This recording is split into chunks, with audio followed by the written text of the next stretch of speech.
Rajkot TRP game zone બાબતે ધોબી પરિવારના 3 સભ્યો ગુમાવનાર અશોકભાઈએ કહ્યું, નેતાઓ અસરગ્રસ્તોના ઘરે જાય તો ખબર પડે અમારી કેવી તીવ્ર વેદના છે.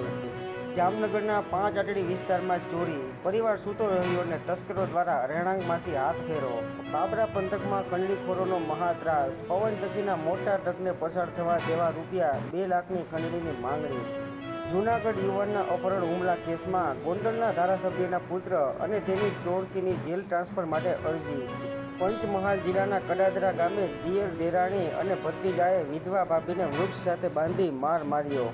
ફરાર થયેલા કેદીની સજા અને તેને નિયમિત કરવા અંગે સર્વગ્રાહી નીતિ ઘડી કાઢો. ગુજરાત હાઈકોર્ટે રાજ્ય સરકાર પાસેથી જરૂરી ખુલાસો માંગ્યો. કેરીની સિઝન મંગળવારે પૂરી, તાલાલા યાર્ડમાં હરાજી બંધ. ગત વર્ષ કરતાં આ વર્ષે 25% ભાવ ઊંચા, પણ વેચાણ ઘટ્યું. મોરબીમાં ભાજપના 52 સભ્યોને ઘર ભેગા કર્યા. રાજકોટમાં કોઈનો વાળ વાંકો ન થયો. સીટની તપાસમાં શાસક પક્ષના નેતાઓ અને ઉચ્ચ અફસરો દૂધે ધોયેલા. વડોદરા વાડી સ્વામિનારાયણ મંદિરમાં તરુણી સાથે કોઠારી સ્વામી દ્વારા દુષ્કર્મ. અમદાવાદ સરસપુર નાગરિક બેંક સાથે છેતરપિંડીનો મામલો, બેંકના અધિકારીએ જુગારની લતમાં નાણાંની ઉચાપત કરી હોવાનો ખુલાસો.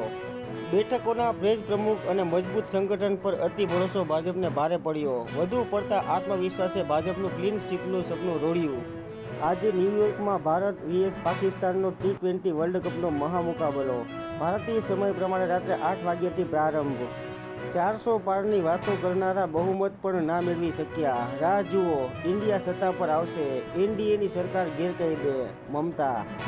મુંબઈમાં 48 કલાકમાં ચોમાસાના આગમનના સંકેત. નૈઋત્યના ચોમાસાના પહેલા ગાંડાતુર વરસાદે કોંકણ શ્રીકાર થઈ ગયું. ઇલોન મસ્કે નરેન્દ્ર મોદીને ચૂંટણી જીતવા બદલ અભિનંદન આપ્યા. મારી કંપનીઓ ભારતમાં કામ કરવા ઉત્સાહી. Alone Musk. ભારત જોડો અને ન્યાય યાત્રાએ કોંગ્રેસને પુનર્જીવિત કર્યા. Sonia Gandhi.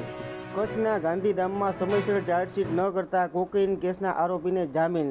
Kandla marine PI suspend. ગાંધીધામમાં પંજાબનો શખ્સ 23 લાખના કોકેઈન સાથે પકડાયો હતો. નીટ વિવાદ વધુ વકર્યો. પેપર લીકનો કેન્દ્રનો ઇનકાર. ગ્રેસ માર્ક્સ મુદ્દે સમિતિ રચી. ગ્રેસ માર્ક્સવાળા 1500થી વધુ વિદ્યાર્થીઓએ ફરી પરીક્ષા આપવી પડી શકે. મણિપુરમાં ઉગ્રવાદીઓએ 2 પોલીસ ચોકી, 70 મકાનોને આગ લગાવી. થોડા દિવસોની શાંતિ બાદ ફરી હિંસા ભડકી. મોદી સરકારના શપથ ગ્રહણ પહેલા અટકળોનું બજાર ગરમ. મોદી 3.0, ટીડીપીને 4 મંત્રાલય. બિહારની ભાગીદારી વધવાની શક્યતા. પાકિસ્તાનના બિઝનેસમેને મોદીની પ્રશંસા કરી. ભારત જ નહીં, પાકિસ્તાન માટે પણ વડાપ્રધાન નરેન્દ્ર મોદી સારા.